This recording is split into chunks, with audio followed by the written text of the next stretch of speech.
Hello, everyone, and welcome back to Black 2025, all benefiting Race Forward. I'm Anarchy, and I'm joined by Nadia, who will be running Sonic X Shadow Generations any percent later tonight in the last block of games for our event. But before we end off our amazing event, it's day 4, and things are coming to a close, but they aren't just over yet. Nadia, how are you feeling? I'm feeling very excited for just being able to be here, run for the event, ready to play some Shadow Generations. Of course, of course. I'm not gonna lie. I hear that the Shadow Gens run is a very cool run with a lot of cool tech. I mean, it was gonna be cool. It was always gonna be cool. It's got Shadow the Hedgehog. But like, what kinds of interesting stuff will you be showing off in this run? Oh boy. Off the gate, there's going to be a lot of really cool movement tech using Chaos Spears. We'll be doing something known as Chaos Spear gliding. Not to spoil too much, there's also going to be a lot of weird physics stuff that we'll be messing with just in certain sections of automation. And there's also a lot of really neat stuff with the Doom powers that we'll be getting throughout the games. Even the bosses, there's some very neat strats that I'll be showing off. It definitely sounds like an amazing time. I've caught a couple of VODs of the run. And it's going to be absolutely amazing. I'm so excited for it. One thing I also want to talk about, this game is super brand new, only releasing at the end of last October. That was not even 4 months ago. I know the construct of time is a little, wild, but I know that running a game when it first comes out versus once you run it much later and a lot of strats and routes have been established already. How is it to be there from the beginning?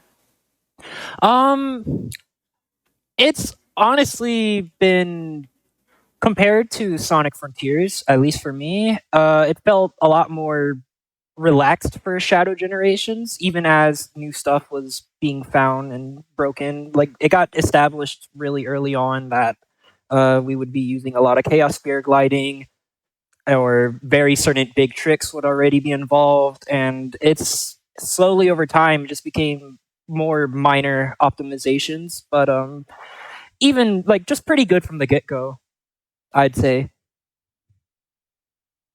I can rock with that. I can rock with that.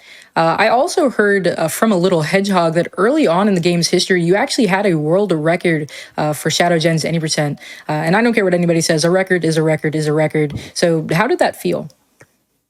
Being able to say I held a record at some point, the only thing I'm bummed about is how the boards weren't open. That's how early it was, and that's how fast people were working on this game. But I'm still kind of stoked about it. I think I broke. I forget if it was sub. I think it was like one of the first sub 130 runs that Oh, managed wow. to happen. Runs way shorter now, but it's still for the time. It's like it was really neat, especially during a time where usually when a game first drops, so many people are trying to run and gun for whatever record may exist. So it's Of something course, of I'm course. something I'm pretty proud of. And you should be, for sure. I also heard from another little hedgehog that Shadow Gens is not the only Sonic game that you've run. How does running Shadow Gens compare to running other Sonic games in the franchise? Okay, so I've ran a bunch of oddball Sonic games. My first speed games were Lost World, then 3D Blast Genesis, and then some of it was Sonic Adventure DX and Frontiers, even Triple Trouble 16-bit. Shadow in comparison, it is first off, being a modern game, that's already setting a very different bar for me. But I want to say the way it's structured as well leaves it makes it a very unique challenge, because usually most of the games I've ran, they just go from zone to zone, but with Shadow you not only have these individual zones, you also have all the challenges that I have to knock out for in order to get boss keys.